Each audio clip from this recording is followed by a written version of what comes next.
ஆறுமுகம் என்ன தப்பு பண்ணாலும் நான் சொல்றேன்ப்பா. நேத்து ராத்திரி மாநாடு முடிச்சு வர வழியில ஆறுமுகம் அவன் கூட்டாளிகளோட சேர்ந்து குடிச்சிருக்கான். குடிச்சிட்டு ரோட்ல விழுந்து கிடந்திருக்கான். அதுக்கப்புறம் போதையிலேயே எழுந்துச்சு அந்த வடக்காடு வள்ளி வீட்டுக்கு போய் நேத்து ராத்திரி முழுக்க அங்கதான்ப்பா இருந்திருக்கான். அந்த வடக்காடு வள்ளி எப்படிப்பட்டவன்னு நீயும் அரசல் புரசலா கேள்விப்பட்டிருப்ப. அர்த்த ராத்திரியில ஆறுமுகம் அவன் வீட்டுக்கு போயிருக்கான்னா எதுக்காக போயிருப்பான்னு நீ ஏன் புரிஞ்சுக்கப்பா. விடிய விடிய வடக்காடு வள்ளி வீட்டுலதான் இருந்திருக்கான்.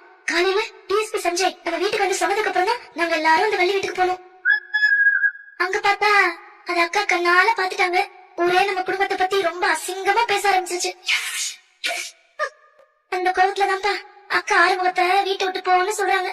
என்ன ஆறுமுகது, நீ குடிக்க மாட்டேன் பெரியமா வாக்கு கொடுத்திருந்தேன். அதுவே ஏன் குடிச்ச? சிவா, நான் குடிச்சதெல்லாம் தப்புதான் சிவா. ஆனா அதை தாண்டி நான் வேற எந்த தப்புமே பண்ணல. நான் போதையில ரோட்ல படுத்து கிடந்ததெல்லாம் உண்மைதான். அந்த அந்த வள்ளியாதான் என்ன வற்புறுத்தி வீட்டு கூட்டு போன சிவா. போதையில நாங்க நல்லா தூங்கிட்டேன். காலையில கண்ணு முடிக்கும் போதுதான் அம்மா தான் அங்க வந்திருந்தாங்க. ஆனா இவங்க சொல்ற மாதிரி வள்ளிக்கிட்ட எதுவும் தப்பாலாம் நடந்துக்கல சிவா. ஆறுமுகம், நீ போதையில இருந்திருக்கப்பா. என்ன நடந்திருக்குன்னு உனக்கு சத்தியமா தெரிஞ்சிருக்காது. சரி, நடந்தது நடந்துச்சு. இனிமே நடந்ததை மாத்த முடியுமா இல்ல மறைக்கதான் முடியுமா? நீ வள்ளியோட இருந்ததை இந்த ஊரே பாத்துருச்சு.